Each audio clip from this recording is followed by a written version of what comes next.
திருவள்ளூரில் திருமணமான ஒரு மாதத்தில் ஐடி பெண் ஊழியர் ரயில் முன் பாய்ந்து உயிரை மாய்த்து கொண்ட சம்பவம் பெரும் சோகத்தை ஏற்படுத்தியுள்ளது.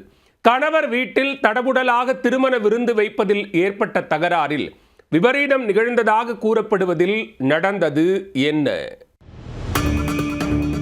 திருவள்ளூர் மாவட்டம் பட்டாபிராம் சத்திரம் பகுதியைச் சேர்ந்தவர் முருகன். இவருடைய இளைய மகள் சந்தியா. 25 வயதான சந்தியா பல்லாவரத்தில் உள்ள ஒரு தனியார் மென்பொருள் நிறுவனத்தில் நல்ல சம்பளத்தில் பணியாற்றி வந்தார். இவருக்கும் பெரம்பூரைச் சேர்ந்த கார்த்திக் என்பவருக்கும் கடந்த மாதம் 22ஆம் தேதி பெரியோர்களால் நிச்சயிக்கப்பட்டு திருமணம் நடைபெற்றது. திருமணம் முடிந்து ஒரு மாதமான நிலையில் உறவினர்களுக்கு தடபுடலாக விருந்து வைக்க புதுமாப்பிள்ளை கார்த்திக் திட்டமிட்டிருக்கிறார்.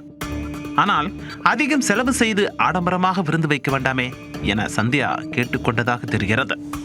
இந்த விவகாரத்தில் கணவன் மனைவி இடையே சிறு தகராறு ஏற்பட்டிருக்கிறது. இதனால் மணமகள் சந்தியா கோபித்துக் கொண்டு பட்டாபிராமில் உள்ள தன்னுடைய தாய் வீட்டிற்கு சென்றிருக்கிறார். ஆனால் மகள் தன்னுடைய வீட்டுக்கு வந்ததை எண்ணி அவருடைய தந்தை முருகன் அந்த பெண்ணை சமாதானம் செய்து கணவர் வீட்டிற்கு திரும்ப அனுப்பி வைத்திருக்கிறார். அதன் பிறகு சந்தியா தன்னுடைய கணவர் ஏற்பாடு செய்த விருந்து நிகழ்ச்சியில் பங்கேற்றிருக்கிறார். ஆனால் அப்போதும் கணவன் மனைவி இடையே பிணக்கு ஏற்பட்டிருக்கிறது. இதனால் மீண்டும் கோபித்துக் கொண்டு தன்னுடைய தாய் வீட்டிற்கே திரும்பி இருக்கிறார் சந்தியா. திருமணமான ஒரே மாதத்துக்குள் அடிக்கடி தாய் வீட்டிற்கு வந்தால் நன்றாக இருக்காது என பெற்றோர் புத்திமதி கூறியிருக்கின்றனர். தந்தை இப்படி கூறியதால் அதிருப்தி அடைந்த சந்தியா பிற்பகல் நேரத்தில் யாரிடமும் சொல்லாமல் கொள்ளாமல் வீட்டிலிருந்தே வெளியேறியிருக்கிறார். நீண்ட நேரமாகியும் சந்தியா வீடு திரும்பாததால் பட்டாபிராம் காவல் நிலையத்தில் பெற்றோர் புகார் அளித்தனர். அந்த புகாரின் பேரில் போலீசார் விசாரணை நடத்தியதில் பட்டாபிராம் ரயில் நிலையம் அருகே ரயில் முன் பாய்ந்து இளம்பெண் தற்கொலை செய்து கொண்டதாக தகவல் கிடைத்திருக்கிறது. ஆவடி ரயில்வே போலீசார் உடலை கைப்பற்றி விசாரணை நடத்தினர்.